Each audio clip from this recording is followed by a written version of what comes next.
Hi, this is Jason, and I'm just addressing the general public today concerning the new atheism. I was shocked a couple of years ago when I was listening on YouTube to Christopher Hitchens. What shocked me was his venom against religion.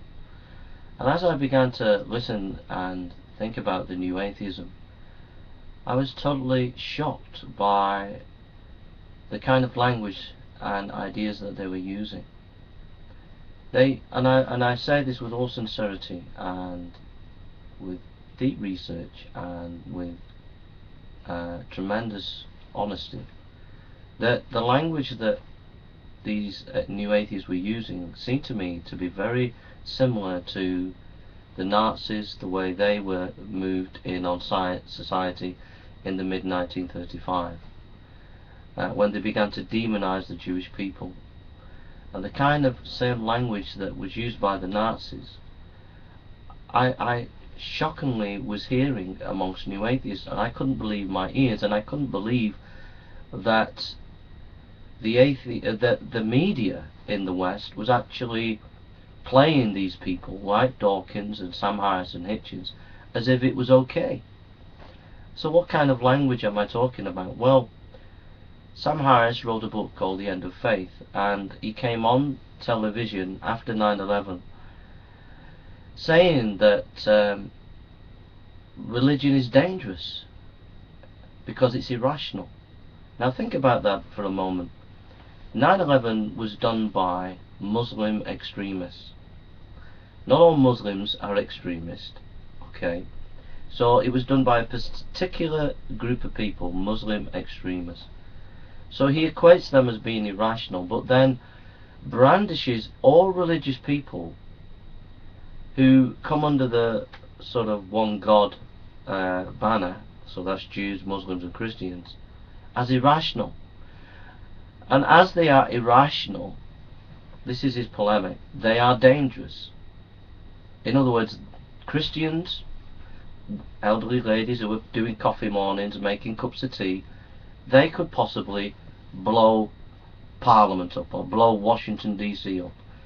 That's the kind of mentality he was spouting.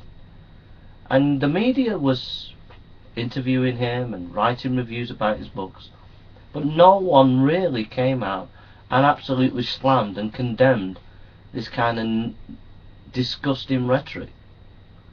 And then we had Dawkins come along, who was using the same kind of language, saying that Christians who teach their children six-day creation are child abusers. So this was the kind of language, and we had Hitchens who said religion poisons everything. Now when you're using this kind of language and demonizing a people, if democracies hit difficult times, if these democracies of ours begin to fail economically, then the democracies will look for an scapegoat. People will look for an scapegoat.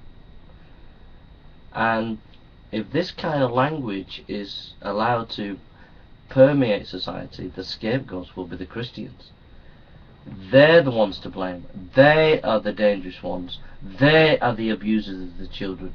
And they will be in danger of being persecuted in a way that we've not seen in the West since the Second World War and what happened to the Jewish people.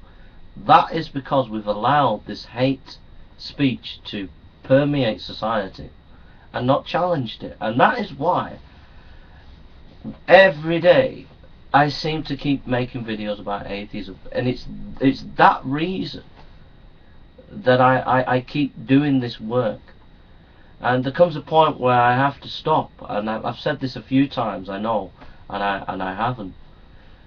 But it's what keeps me going on this channel is this scenario that I see happening, that when democracies fail, if this kind of language permeates society, then Christians will experience terrific persecution, and I don't want that to happen.